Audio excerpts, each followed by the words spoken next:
Hey guys, welcome to the first devlog of my game, Revalium.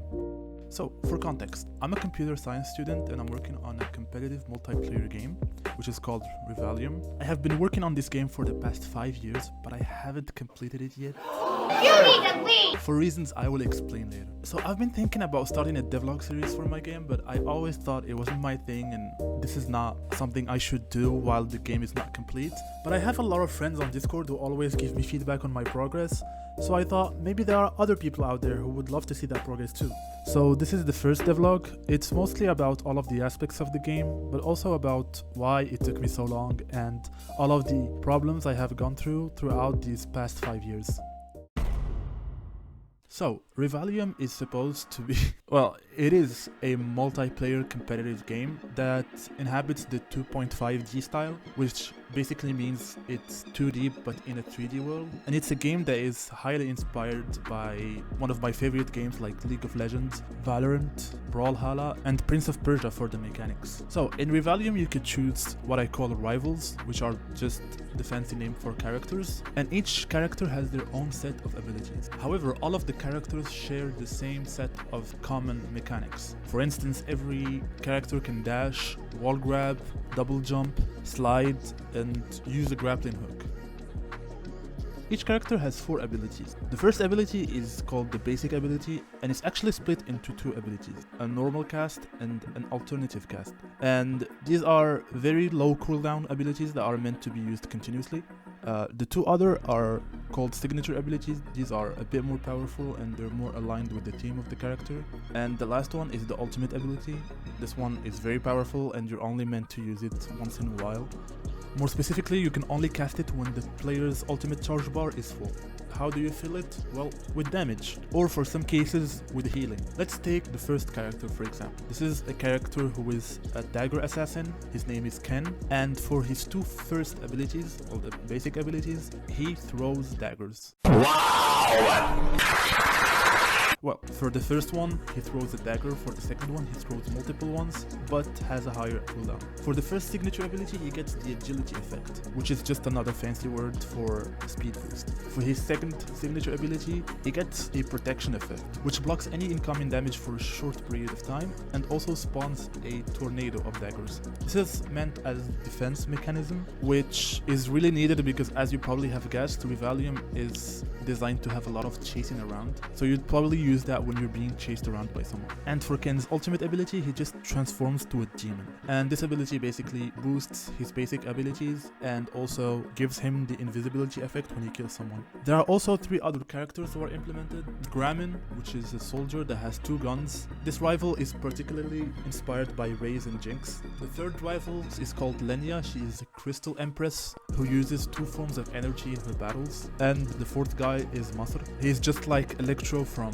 Marvel. He controls lightning. So I'm not going to spoil all of the specifics about all of the rivals because I want to leave that for other devlogs, but most importantly I want to talk about other aspects in this video, which is the gameplay but also the story of how I made this game. So you might be asking, is the gameplay just running and shooting? Well, no. It sounds good like that, but it's too simplistic, and after a lot of discussions with some people, I decided to have the gameplay a bit more complex. Instead, it's a game of attacking and defending, kind of like CTF. So in the standard game mode, 8 players are split into 2 teams, attackers and defenders, and these 2 teams will switch between attacking and defending each round. Attacking and defending what exactly, you ask? This is the gem portal, and this is where you score points throughout the game. Attackers will need to acquire gems throughout the round and deploy them at the gem portal, and defenders will need to prevent them from doing so. And so, you might be asking, how do you get gems? Well, there are 2 different methods. The first method is orb stones. Orb stones are structures that spawn throughout the round, somewhere in the map. If an attacker destroys an orb stone, they get a gem. If a defender destroys an orb stone, they get a buff, but they don't get a gem because they're defenders. And the second method is gem holders. At the start of each round, one defender is assigned as a gem holder, which means that if they are killed by an attacker, the attacker gets a gem, and another gem holder will be assigned among the remaining defenders. However, the identity of gem holders are unknown to attackers, and the first to score 15 points wins the game. So earlier on, I talked about the agility and protection effect that Ken gets throughout one of his abilities, and there are much more other effects you can get that give you either a buff or a nerf. There's also this concept of orbs. So in the standard gameplay, when a player is killed they drop an orb of 3 types, either lethality, vitality, or haste. And this orb can be picked up by any player in the game. And this orb will give them a buff based on the type. For instance, lethality gives them more outgoing damage, vitality gives them less incoming damage, and haste gives them speed and cooldown reduction. And when you die, you lose at most 5 of your orbs of each type. So if you had 5 of each type, you would lose them all. There's also a limit of how many orbs you can have at the same time of each type, which is 10. And when you reach 10, you can choose to convert those 10 into a permanent orb, which gives you a custom buff, but that one can't be lost if you die. This is a bit inspired by Augment's League of Legends Arena game mode. And so this is where the orb stones I talked about earlier get their name, because there will always be 3 orb stones in the map, each encapsulating one of the 3 elements. And if a team destroys one of the orb stones, they all get 1 orb of that element. That's pretty much it for the gameplay. Now, why am I still working on this game if I was working on it for the past 5 years? Shouldn't it at least be at a complete state right now? Well, the answer is, it kind of already is. Let me explain. So, when I first started this game, it was back in 2021, and it was in the old Game Maker Studio 1.4. At that point, I wasn't really sure of what I was doing, but I knew I wanted to have a game that had this style, which by the way, at that time, I was seeing it as a single player game. But then, working with Game Maker Studio 1.4 was really buggy, and it was very hard to make progress. And so when the latest Game Maker became free, and this was in early 2022, I started working on the game again, and this time I had a better vision of what I was trying to do. I knew I wanted to have a platformer, but I also loved the competitiveness of the games I was playing back then, and so I wanted to do something like that. And I loved the concept of abilities, and so I started designing characters, I started working on multiplayer, and the game was starting to go into a direction I was liking. And back then it was pure 2D, but I quickly realized I could turn it into that 2.5D style, which I really liked, and the game was starting to actually get somewhere. And a lot of progress was made back then. I continued designing characters, I continued working on multiplayer. Although it was very slow, for reasons I will explain, it was taking shape, and I liked that. But the thing is, since most of the aspects of the game were a bit complex, I was working on custom tools. For example, the animations in the game were not sprite animations. For non-technical people, that just means that your animations are not like a video. They are not a bunch of images that are read very fast. They were actually skeleton animations, which means that you are basically drawing each bone at the same time, and you actually move that as you would move a human being. And so, since Game Maker does not have any tool for making skeleton animations, I was making my own animator. And that required a lot of work, a lot of debugging, and even the first version of the animator I had was not the best. And so I decided to just make it a bit better, but it still had a bunch of problems. But it was good back then. It worked for my use case, but it had taken me a lot of time to make, and that time could have been put into actually progressing the game. But that was not the only issue. Other issues like the particle system was not to my liking. The multiplayer was a bit janky as well and required a lot of stitching. For example, the server was not authoritative, and so the client was actually sending their own position every frame. And in the back of my mind, I knew that will later bite me back in the ass, because that will make hacking very easy. But it was all I could do because Game Maker couldn't have headless servers, and I couldn't make a proper server per se. But I still kept pushing through. I worked on the visuals, I started working on the client, I went through a lot of design ideas and design choices, I made the ranking system, and I started pushing through, and the game was actually looking very solid. At one point I realized the game was ready for a small release, and so what I did in late December was I made a website, I hosted the servers, and I decided to publish the game. It was a very janky version because it didn't have a lot of the core features you would expect in a video game, like invites, a friend system, or even like the basic thing, settings. I wasn't fully satisfied with what I was putting out there, but I was still very proud of the idea that my game is actually out there.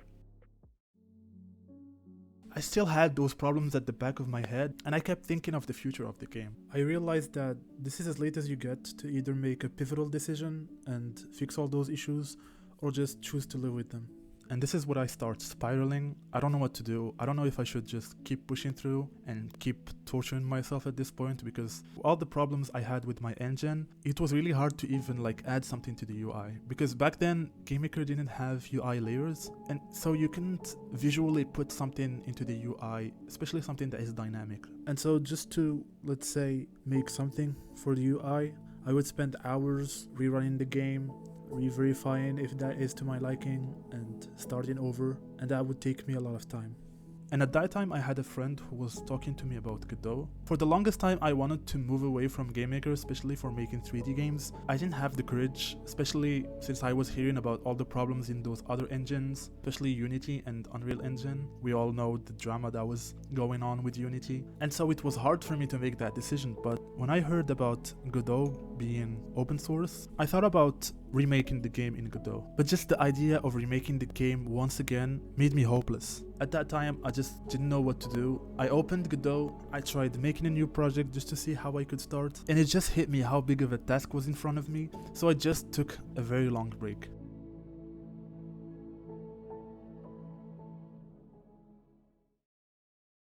After a few months, I realized it was now or never.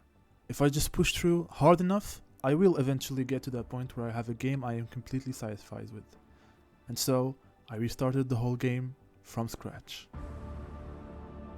Part of me was happy because I knew what I was doing. I knew what I had to make. I just needed to figure out the steps. I needed to figure out what code to write. I started working on the movement. It was janky. I restarted. I rewrote code. I kept reading through documentations every day, sometimes even on my phone. And slowly the game was taking shape again. It was not as fast as I wanted it to be. And I always felt behind, but I was still happy to make progress. I remade the abilities, I made the gameplay. Though I haven't made maps yet, I started moving to the client, I remade the client. I mean, look at this. And this is the list of the features that are currently there. Mechanics, sliding, double jump, wall grabbing, dashing, grappling hook, some cool flips, rivals, Ken, Grammin, Lenya, muscle, projectiles, more projectiles, abilities, more abilities, some more epic ultimate abilities, areas of effect, explosions, explosions, explosions, big explosions, the client, logging, currencies, levels, ranks, lobby, friend requests, party invites, open parties, party codes, and so much more to come. So this is it for this video. If you want to be part of the journey, you can follow the channel or just stick around. And you can also join our Discord. I post a lot of devlogs there. And so thank you for watching and see you soon.